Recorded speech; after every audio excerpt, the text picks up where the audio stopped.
From the beautiful studios of Way Happy, this is Mr. Meyer on 1-2 functions and their properties. So we got some easy stuff to go over.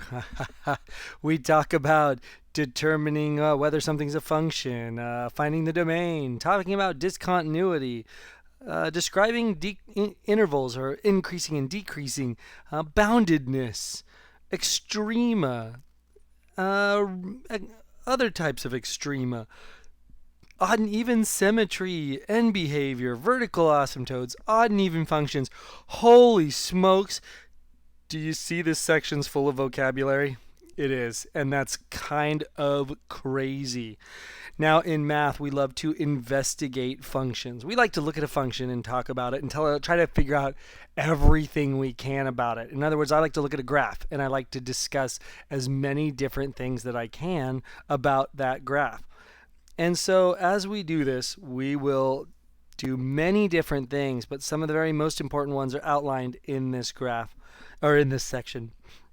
So let's get started. First of all, how do you tell if a graph is a function?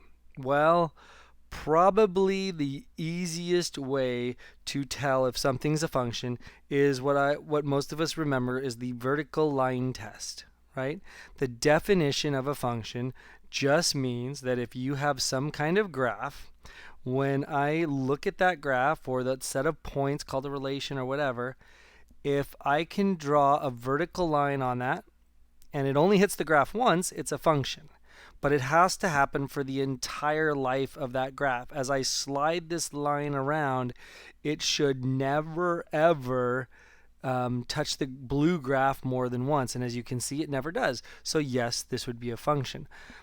Now that's the way I wrap my head around it. And so if you see in this example 1 where somebody gives me a bunch of relations, which just mean a bunch of points, there's little tricks you can remember about what can repeat and what can't. But downright basic, if you can just remember it has to pass a vertical line test, then maybe you don't have to remember all the fancy stuff. I know where -3, 0 is. I know where 1, 2, 3, 4, 2 is. I know where 2, 6 is. 3, 4, 5, 6. They're here. Would this pass a vertical line test? Well, heck yeah, right? Here's a vertical line. Move it and make sure it doesn't touch our relation, our set of points. Oh, I wish I didn't get that point, but bear with me. What the heck? As I slide that red line, it's kind of hard because all those tick marks are moving. But that red line would only hit this point once. It would only hit this point once. It would only hit this point once. So therefore, my points, my relationship, yes, it is a function, right? And so that's kind of nice to know. Now, something else. What about domain and range? Well, domain is all your x values, and range is all your y values. So what do I need to know here? Well, the domain is the set of numbers such that, and you can write it like this, all the x's such that x is -3, 4, and 2. Ooh, that looks kind of gross. So most of the time I want to write this as the set of numbers going from the smallest number to the largest. And that is what we would call our domain. And so that's our domain. Our range, that's a really bad curly. Our range would then be all the y values. So again, let's go through and look at the y's, 0, 2, and 6. So 0, 2, and 6, lowest to highest. If anybody repeats, don't only put them once, and you will be golden. I guess you'll see that here. Here's my domain for part B. If somebody wanted B's domain, I see 4, 4, 9, and -9. So I'm going to go -9, 4, and 9. That's the domain. And the range is the set of numbers. Looks like -3, -2, and 2. Notice low to high again. Is it a function? Oh, I don't know. Right? Think about it. Well, look at those first 2 points. I'd have 4, -2. I'd have 4, +2. And a vertical line test would fail. So I know that this does represent something that's not a function. So this relationship is not a function. So you can see how nice and simple these can be. Sometimes you'll get a graph, and then again, I like looking at a graph, right? Hey, look, I got this big solid red line, and the way I tell is I do a vertical line test. So I just grab this vertical line, or I draw an arrow. That would be horrible. Let me try that again. I grab this vertical line, and look at that.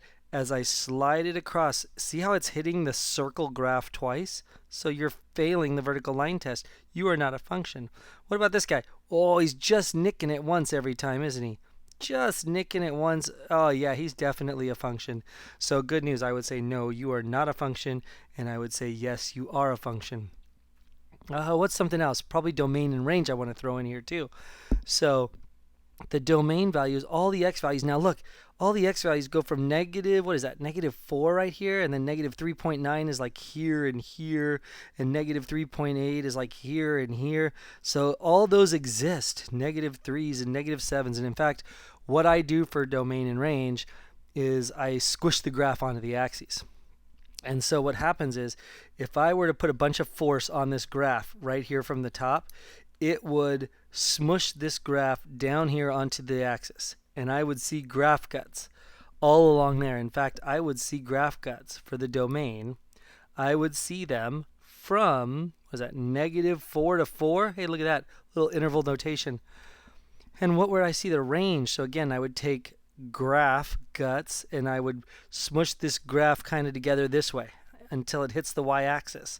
So I'm taking my hands and I'm clapping and it's smashing the graph guts, and they would be all stuck here. And you could see that you would see on this number line, the y-axis number line, you would see graph guts from 4 all the way to -4. So my range must also be -4 to 4. Beautiful, right?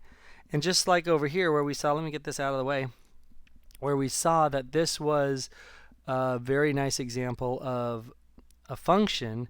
What is its domain? So as you smush the graph on the x-axis, all these points would get smushed up here. All these points would get smushed down here. And what in essence, would have is you would have graph guts just kind of going all over the x-axis. The entire x-axis, in fact, would have graph cuts. So what is the domain? Well, it goes from -infinity to infinity. That's the domain. What's the range? Well, the range, get rid of all this junk again. If I want to figure out the range, then I'm going to smush stuff onto the y-axis. So all of this is going to get smushed onto here, and all of this is going to get smushed onto here. And so I would see guts starting about there and going forever down. So what is the range? Well, it starts here at 4 and then it goes all the way down forever. So it's -infinity all the way to 4. And that's how I would write the range. So that's how you tell domain and range. And that's how you tell if it's a function vertical line test. Now there's some things about functions you got to know. And these are super duper important. And what are they? Are these 3 things. Now usually the domain is unrestricted. You can plug in any number you want in for the x's and life is good. Except for 3 times where I can definitely tell you it's bad. And one of them is this. You can't have negatives under square roots. Just can't have that. You can have 0 under a square root, but you can't have a negative. In fractions, you can't have any zeros in denominators. That is super bad. And the third one, remember your good friend, the logarithms? Well, after the word log, inside the parentheses there, you can never have a 0 or a negative. Those 3 cases are super important, and they are super bad, right? Those things can't happen. It's just they're mathematically can't be done. So without using complex or imaginary numbers. So make sure you always keep that in mind. So most of the time you're going to say, hey, it can be any number you want. Other times you're going to have to say, nope, here's a restriction. Like look at example 2. Without using a calculator, can you tell me the domain? In other words, what x values are good? Well, usually you'd be like, oh, x can be all real numbers. But oh, wait, it can't because the word log has an x after it. That can't be a 0 or a negative, so I would have to say, well, the domain, all the x's have to be greater than 0. That's your domain, right? All the x's such that they are greater than 0. So there is my domain. X's have to be greater than 0. Look here. In this second one, you might notice that the top I really don't care about. X could be anything you want. I'm just minding my own business, and you can have fun because there's no square roots, there's no logarithms. Oh, wait, but there is a fraction. That denominator cannot be 0. So that's what this is trying to tell me right now, right? So I've got to be like, ooh, x plus 3 cannot equal 0. That would be bad. So the domain would be x could be everything but 3, right? Oops, sorry, negative 3. Everything be everything but negative 3. So how do you say that? You could say things like, how about negative infinity to 3, but don't include 3, and then from 3 to infinity. That's how I would do an interval notation. By the way, x is greater than 0. What would that have been an interval? 0 to infinity, right? And don't include 0, so make sure you put parentheses. So there's interval notation. And now look at C. Of course, C is the big meanie, right? Look at that. That's just a mess. But what could you tell me about the value of x? Nothing else, but like what could x not be? Well, look at the top. I know x can't be negative 5 because that would put a negative under a square root. So there's already a restriction on the top. X would have to be everything bigger than negative 2. It could be negative 2 because of the fact that it would be 0, and I don't mind taking the square root of 0. So the top is telling me, hey, look, x has got to be negative 2. And how would I do that if it was more complex? I would just say x plus 2 has got to be greater than or equal to 0, and then I would move that over and say x is greater than negative 2 and do whatever else things I have to do. That's one restriction. But look at this bottom. You got to know how to factor, right? This is x minus 4, x plus 3. So I know that x cannot be 4 and x cannot be negative 3. So there's a lot of going on here that x can't be. And so I like to then go to my good friend number line because I will get confused because there's just too much going on. And look at the top. It says, hey, look, x got to be greater than negative 2. So I'm like, all right, here's negative 1, here's negative 2, filled in circle. X has got to be everything bigger than that. So that's how I tell you bigger than that. So that's good. But then I'm like, oh, wait, x can't be 4. So 1, 2, 3, 4. You can't be that number. That number's bad. Right? So make sure nobody lets you choose that number. And oh yeah, x can't be negative 3. So here's negative 3. Make sure nobody chooses that number. Now just tell me what that mess means. You said all the x's have to be bigger than negative 2 because of the top. So right away we can't go anything smaller than negative 2, so negative 3 is kind of irrelevant. However, I could do anything from negative 2 all the way to 3, but then I better jump over 3 because that's bad, and then anything past 3. So how do I say that? Well, I say you're going to go from negative 2 all the way to 3, but don't include 3, and then do 3 to infinity, and that would be our domain. Our domain would be everything from negative 2 to 3, including negative 2, and then 3 to infinity. So just don't include the 3. Whew! And we're just getting started. Man, I got to go faster. All right, answer a couple of questions, and I'll be back. All right, we're back in the saddle again, and good job. Now let's put it into hyperdrive because we got a lot. Let's talk about continuity. Now, we like to wonder if graphs are continuous, and the way you tell, kind of a simple way. It's non-technical, and this is what I use, but can you draw the graph without ever lifting your pencil? Then it's continuous. So notice this graph here that I got. I'm cruising along. Got to lift my pencil for a second because there's a hole, and then I continue on. You just told me you had to lift your pencil, right? So therefore, this is not continuous, right? You lifted up your pencil. You're not continuous. In fact, you had what's called a hole. And a hole is a type of removable discontinuity. That's what this says. Removable means we just took a little part of the graph and we removed it. Very sad, that little chunk. And holes are the only type of removable discontinuity. So this was not continuous, or has discontinuity if you like. It's a hole, which is a type of removable discontinuity. All right, what about this other guy? You start drawing this graph and you're like, dude, notice how we start drawing my graph from left to right, and it's going up here, and then I lift my pencil, I come down here, and I continue to draw the graph. Wait a tick, you heard me say, and I lift my pencil, so therefore you are not continuous. Now this graph didn't have any part of it removed, it just had this weird thing called infinite discontinuity. So that's called infinite discontinuity. It is not a type of removable continuity. It's just infinite, also known to many people as an asymptote. So this has a vertical asymptote where the graph will never be allowed to be. All right, continue on. Here I am cruising.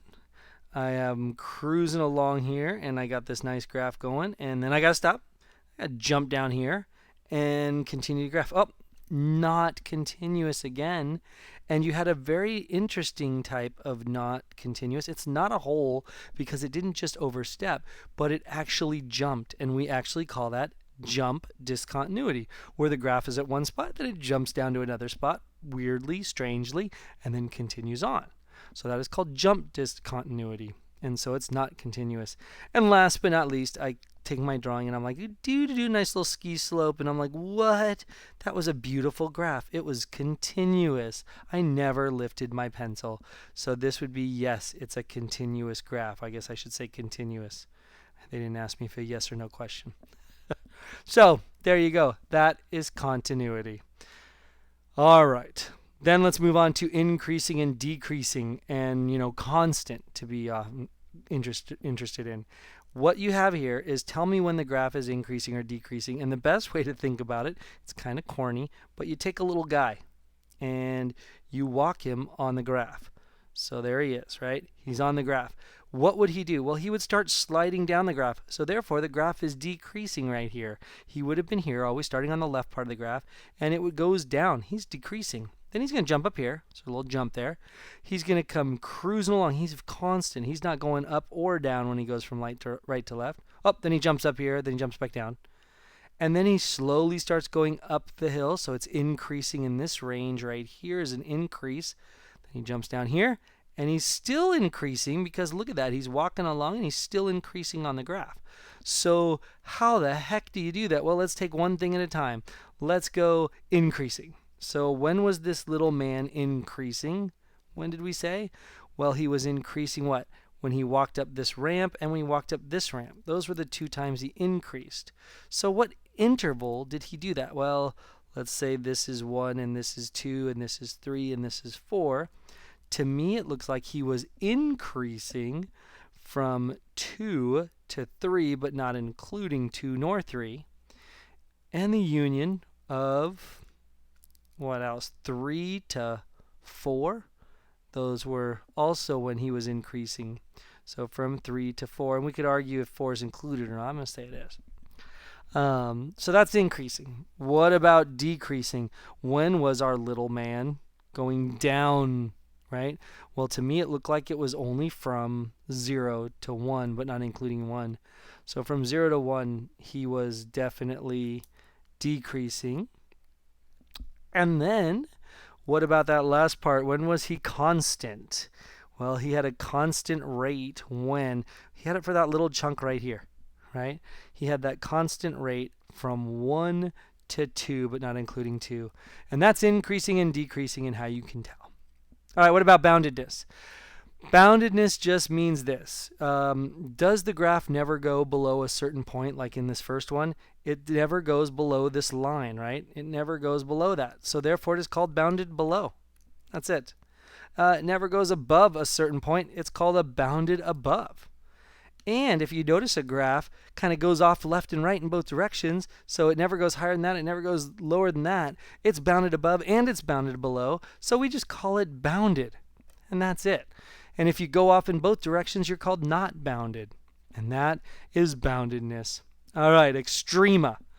Extrema is a fancy way of saying maximums and minimums. On a parabola, the highest point is called the maximum. The lowest point is called the minimum. Well, what if the graph changes direction a bunch of times?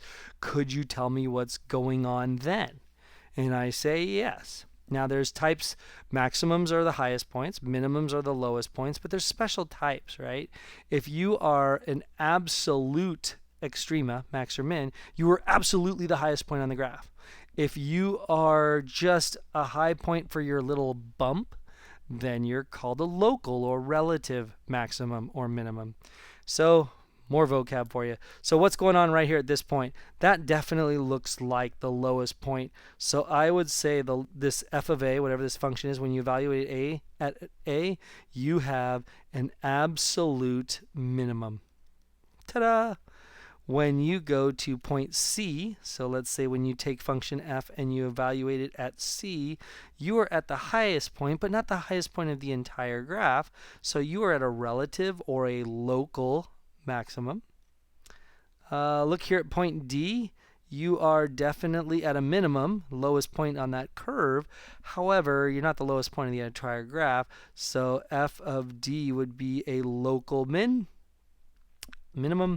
Look up here, this guy's funky looking, but he is definitely the highest part. So f of E is the absolute maximum. And finally, this point right here, f of B, he looks like, what do you think? He's probably a minimum, right? So I'm going to guess here because I can't really tell what's going on the right side. So I'm going to say he looks like a relative minimum to me. He looks like the lowest point of the graph. Wow. All right. Answer another question and hopefully I can wrap this up soon. Killing me. Beautiful work. Now we got two things left to discuss. One is odd and even and one is end behavior. So let's try to slide through this. Now let's talk about odd and even. Now functions are called even functions if they have symmetry to the y-axis, right? So if the graph looks the same on both sides of the y-axis, it is called an even function. So, and it has to look the same on both sides. So let's just look at this drawing that I did here, and I have like a point labeled like the 0.15, and I even have the 0.20 labeled. So what does that mean? If you went right 1 and up 5 on the right side, then on the left side of the y-axis, you'd have to go left 1, up 5. It would look like that, right? Negative 1, 5 would have to be there. And same thing with negative 2, 0 would have to be there. So the graph looks like it would have to do something like, excuse my art skills here, it would have to look something like that, right? That is what an even function looks like. It looks the same on both sides of the y-axis. If it's not the same on both sides of the y-axis, it's not even. So looking at a graph, super helpful. Looking at points, well, just like we said, you would have the point negative 1, 5, and you would have the point 1, 5 on the graph. They would both be on there. 2, 0 and negative 2, 0 would have to be on there. So that's how you can tell if you look at just data points, if it's an odd or even function. Or algebraically is kind of crazy, and probably the most fun way is that, you have a function, you have an x and a y. Well, what happens if you change the x's sign? Well, look over here at anywhere to the left. If I take the x and I change the sign, notice the y's stayed the same. So that means that your y should stay the same. So f of x, remember, f of x means a y value. So the y value on the left and the y value on the right are the same, even if you change the x's sign. And that's how you algebraically test if something is odd or even. You change all the x's to negative x's and see if the equation looks the same. How do you tell if it's odd? Well, odd you can tell because they have symmetry with what's called respect to the origin. They look like they do exactly the opposite. So as you can see, this green graph is going up and to the right. So if you had origin symmetry, then you would be going down and to the left. So how do I make this graphically have origin symmetry? Well, it has the 0.25 on it, so that means the point negative 2, negative 5 would have to be on it. If you went left 2 and you went down 5, you'd be about right here, right? And that's the point negative 2,5. And then it looks like I tried to plot the 0.34, which let's say is right there. So negative 4 would also have to be on the graph. And that means that you have, negative 3, negative 4. That means you have origin symmetry or that you are an odd function. And so the graph would have to look something like this. Ooh, that was pretty bad, right? Should have kind of been a little rounder there. But that would be a graph that you would look at and say, oh, it has origin symmetry. It's an odd function. How crazy. Numerically, you should see a sign change on both of them. So again, if you took the original x and you changed its sign, what would happen? Well, the y would have a new sign. So the y would have the opposite sign that it had before. And that's how you algebraically test. And we'll show you that in class. I had the next two examples, but this has gotten way too long, so I'm going to show you that in class. But all I would do is take those equations and change the x's to negative and see what happens. Last thing I got to tell you is end behavior. End behavior tells you what's happening at the ends of the graph that you are looking at. So you'll have a million graphs to play with, and you will now look at their end behavior. And end behavior means the right end, and the left end. I don't care about anything else in the middle. What is going on the right side and on the left side? And we have a fancy way of saying that calculus people love to use, and it's called limits. And the way you say that is this. First, look at this graph. Notice that the left end over here, it's going up. So I want to say the left end, the left goes up. Well, how do you say that in Math Geek way? You say this, and it's a little crazy. You use something called a limit, and you say the limit as x heads to negative infinity. That's a fancy way of saying left, right? As your x's go farther to negative number land, like negative infinity, you would be traveling left. So that's how you say left in math world. Well, then how do you say up? You say the function is going to infinity, because that's up. This is saying up. The y values are going up. So this is how I would say the left side goes up. Now that doesn't describe both end behaviors, so there's more, right? I got to do the right end behavior. Well, take a second to think about how you don't even pause the video and take a guess, right? How would you do it? Well, how would I say right? Well, the x's are going bigger and bigger and bigger. So I would say the limit as the x's go to infinity. What are the y values doing? They're going up. So the function is going up. And that's the end behavior for this graph. As this just says right goes up and left goes up. That's all it says, right? All right, look at the end behavior on this one. The end behavior is this guy and this guy. I don't care about the stuff in the middle again. Yes, they're doing stuff and there's limits for what is it doing at 0, but that's not what they've asked me. They've asked me end behavior. So the limit as x goes to negative infinity, that's the left. The function goes to negative infinity. The limit as x goes to infinity, that's the right side. The function goes up. Now do you see that? Do you see that right here the function is going up on the right side and it's going down on the left side, and I don't care about anything else in between. I'm just talking about end behavior. Now it doesn't always have to go to infinity. It can do weird stuff like this last one. What is the left side headed towards? Doesn't look like it keeps going down and down and down forever. In fact, it looks like it's kind of chilling out at -3. So we say that. We're like, all right, from my observation, the limit as the x's go to negative infinity, the function looks like it's headed to -3. And the limit as x goes to infinity, the function, what's it doing on the right side as we go? Oh, it looks like it's going farther and farther up. As you go farther right, it's going to keep going up. So I would say it goes to infinity. And that's end behavior. And oh my gosh, the analysis of functions. I love doing that, and it's lengthy, and I'm going to give you a worksheet, and you're going to have all these boxes, and you're going to tell me about every graph. And just do it with a smile, because it's actually kind of fun once you get all this vocab down. Oh my gosh, vocab test. That would be cool. Have a great day. Stay happy.